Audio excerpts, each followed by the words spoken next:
Hi guys, welcome back to another video. Today I'm just going to provide a bit of an update on some things I've been working on. No book review itself today. And I made myself a little list so I can follow that, so I can be an efficient little presenter here. So I've been spending most of my time now, most of my free time, working on the Kids of Woodlawn Road, a zombie apocalypse. So it's going well. It's well, everything's fun and everything's different. It's got its own challenges and so on. So the point of this book, or I should say the focus of this book, is Woodlawn Road. It's set in the neighborhood I grew up in, and it's a chance for me to really recollect, get back to my childhood. And it's not my childhood, it's my sort of my teenage years or whatever.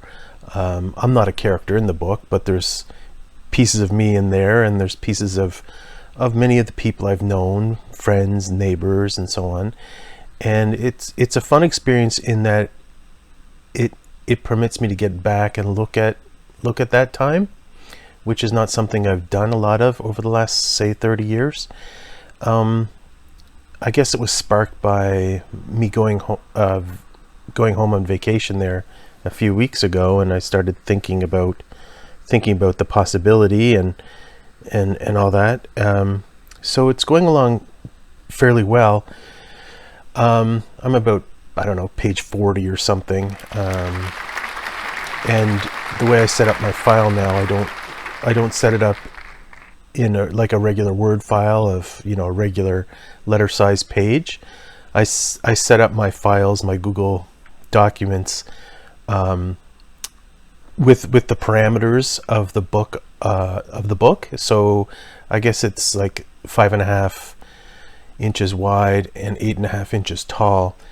And I basically format the text as it's going to appear in book form. So kind of gives you a sense of more of the feel of the book that it's going to have, like the physical appearance and that. So, I mean, 40 pages is, these are small, obviously smaller pages than 8.5 by 11 Word files, but it can give you a sense, like if this book is going to be 300 pages long, so I'm not quite a fifth or sixth of the way there yet, but it's a good start.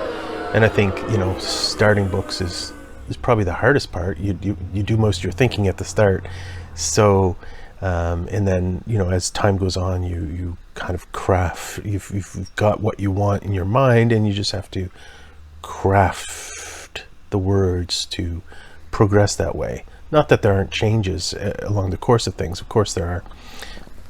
Anyway, so that's a big thing that I'm doing. I'm also doing something kind of difficult but fun in its own way. Now, I say difficult because it's time consuming, and time is a big problem for me because I'm not employed and I'm not earning much money. So difficult means psychologically difficult, in the sense that how much time can I justify spending on certain things or whatever when I have money problems. So that's one thing I'm doing is I'm starting to do research into the 8th century. As you know, I'm already, obviously I've got a big leg up on many people in that I have a history degree, and I focused on the Middle Ages, and in my chief interest was, I like the early Middle Ages, so up to about whatever you want to call it, the Carolingian period or the Ottonian period or whatever. So like 500 to 1000 or whatever AD. So what does that research entail? I had a cool conversation with a professor the other day, a local professor, and asked him, about his advice about. I explained my project to him, and he gave me some suggestions of texts to read. A couple of them were new to me, or whatever, some things that I didn't think about, or whatever. And obviously a couple of them were sources that I already knew about. So if you're writing on the Merovingians, the Merovingian Frankish dynasty that ruled what we call France and part of Germany today, so in the 8th century, you're talking about the primary source would be Gregory of Tours' History of the Franks. So I've been reading that actually for the last couple of weeks, bits and pieces here and there, and I've been picking at other things. I'm also reading a book on the Anglo-Saxons. It's an old book I picked up from my parents' house, and it's old, and it doesn't have like new research and stuff included in it, but it's kind of a good start in a way. I'm focusing on upcoming. I just want to find the title here. The Religion of the Celts. Oh, sorry, The Religion of the Ancient Celts. There's a classic study that was written quite a while ago, so it's free domain now, by a McCullough, I guess, McCullough, J.A. McCullough, and it was written about 100 years ago, and it still seems to be the predominant study, and it's on Gutenberg's site, so you can read it for free online, which is cool. So the reason I'm looking at Anglo-Saxon religion and Celtic religion is that I really want to have an interesting, fun, exotic presentation of the 8th century, and not just your classic superficial and quite anachronistic and presentation of the Middle Ages. So other things I need to read, of course, because I'm looking at the Angles specifically, the people, and we're talking about, this is the time of the Anglo-Saxons went from basically Denmark over to England, and obviously they all didn't go, so some stayed in what we call Denmark today, in that region in the very north, Belgium area. So looking at that stuff, and so I'm going to look at things like law codes, and also penitentials. What's a penitential? A penitential was a list that were given to priests, to people who heard confessions, and they were lists of sins, and they included the type of penance or penalty you would give to somebody. So say if somebody said they committed adultery or whatever, so there would be a list. There would be a list, and it would say something like adultery, married man, blah blah blah. 3 years of bread and water or something. So it would have stuff like that. And the reason why you'd read stuff like that, you examine stuff like that, is it gives you a sense of what's going on at the time, right? What are the problems of the time? So, like for instance, if you looked at if you went into a seminary and you attended the class where they talked about how to hear confessions and how to give penances and so on, they probably wouldn't talk about what penance you give to somebody who confessed witchcraft or worshiping Thor or something, because those aren't really common things today. But seeing their appearance in these old penitentials provides you a clue on what was going on at the time. So also one of the primary sources of historical knowledge at the time would be chronicles kept by often by monasteries. So there's one I encountered. It's called the Anglo-Saxon Chronicle, and my professor friend mentioned a few other chronicles to me, and I'll have to see if I can get a chance to look into those. Some of the books are very expensive, prohibitively so, and writing fiction, the question is, well, how much research is enough? How much becomes so obscure to a reader that they can't understand what you're talking about, right? So it has to be approachable to the reader. So you have, historical authenticity and preciseness versus the fact that, a reader would have no idea what you're talking about. It would be alienating to them. So, the more you read, the better. But the thing is, I'm not writing a history book, right?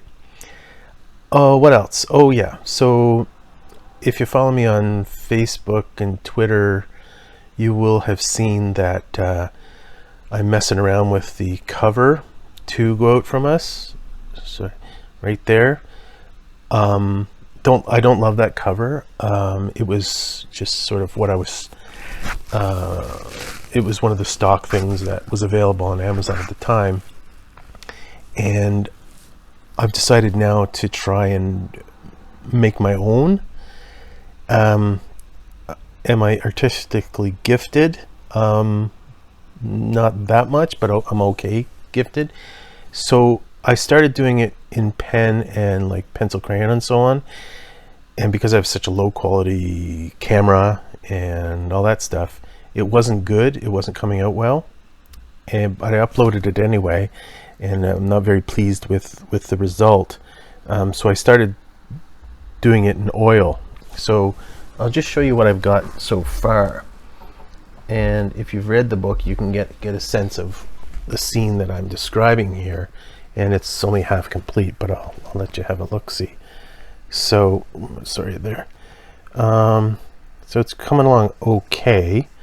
I don't know, ultimately, I don't know how it's going to look as a book cover, but you know what? You can only try. Sorry, this is really difficult to do when everything's the opposite. So anyway, we're about halfway done. Some things are nice about the picture, some things I like, and some things I don't like so much, but there you go. It's okay. It could be worse, but I'm still working on it. So it's kind of fun too. It's, you gotta enjoy what you're doing. So that's that. And finally, what I'm reading. What am I reading? Okay, well, I just told you the 8th century stuff, that history stuff, Gregory of Tours and the letters of St. Boniface and all that stuff, and the Anglo-Saxon history. I've also begun Thomas Hardy's Far from the Madding Crowd.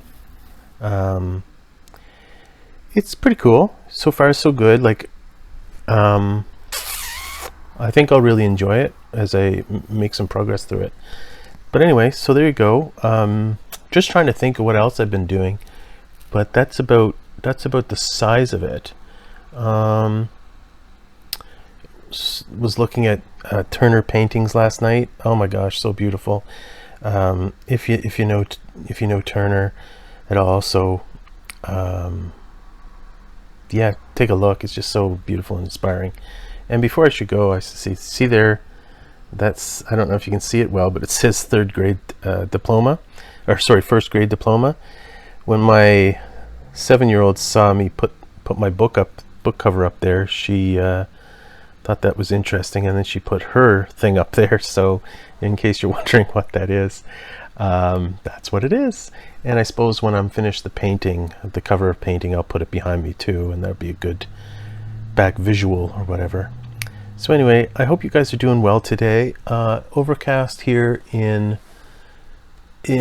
rural Ontario, and kind of cool. It's like, I don't know what temperature, it's below 20. And my wife told me to take the air conditioners out of the windows today.